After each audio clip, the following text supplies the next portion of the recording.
Well, today Joe Biden delivered his major address on crime, and as predicted, it had essentially nothing to do with crime. Instead, it was about how Joe Biden should be a lot more powerful than he already is. At one point, he reminded you that there's nothing you can do to fight back against the government because he's got nuclear weapons and you don't. The Second Amendment, from the day it was passed, limited the type of people who could own a gun and what type of weapon you could own. You couldn't buy a cannon. Those who say the blood of patriots, and all this stuff about how we're going to have to move against the government. Well, the tree of liberty is not water with the blood of patriots. What's happened is that there never been, if you wanted to think you need to have weapons to take on the government, you need F-15s and maybe some nuclear weapons. So to take on the government, you need F-15s and some nuclear weapons, says Joe Biden. But wait, isn't this guy telling us that the January 6th insurrection by the QAnon army nearly toppled American democracy? It doesn't make any sense at all. But Joe Biden stuck with this point, continuing. Guns are the problem, he told us again and again.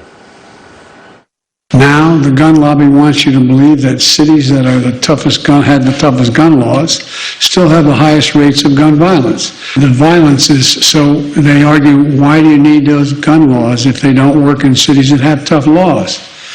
Don't believe it. Here's the truth. Today's conversation with Mayor Scott of Baltimore, for example, echoed what we know to be the case and hear from mayors all across the country. Mayors have the power to help shape and enforce the laws in their cities. But they can't control the laws in neighboring cities and states, even though the gun legally bought there often ends up in their streets. Oh, so there it is right there. So all the crime's in the cities. But we're not going to attack the crime in the cities. We're going to disarm people outside the cities where there's not much crime, because that's the root cause of crime in the cities.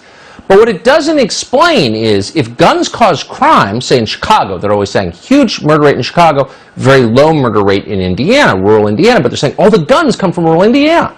But if there's so many guns in rural Indiana, why isn't there more crime?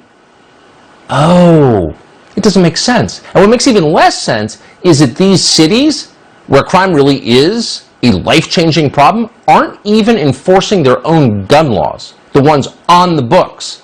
According to a report in the Washington Post, Baltimore's District Attorney Marilyn Mosby, quote, rarely secures prison time for gun offenders. What?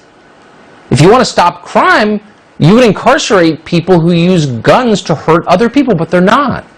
In Philadelphia, conviction rates for gun crimes dropped from 63% in 2017 to 49% in 2019. Meanwhile, arrests for illegal gun possession went up. It's the same story in Chicago. Kind of missing the point. James Craig understands what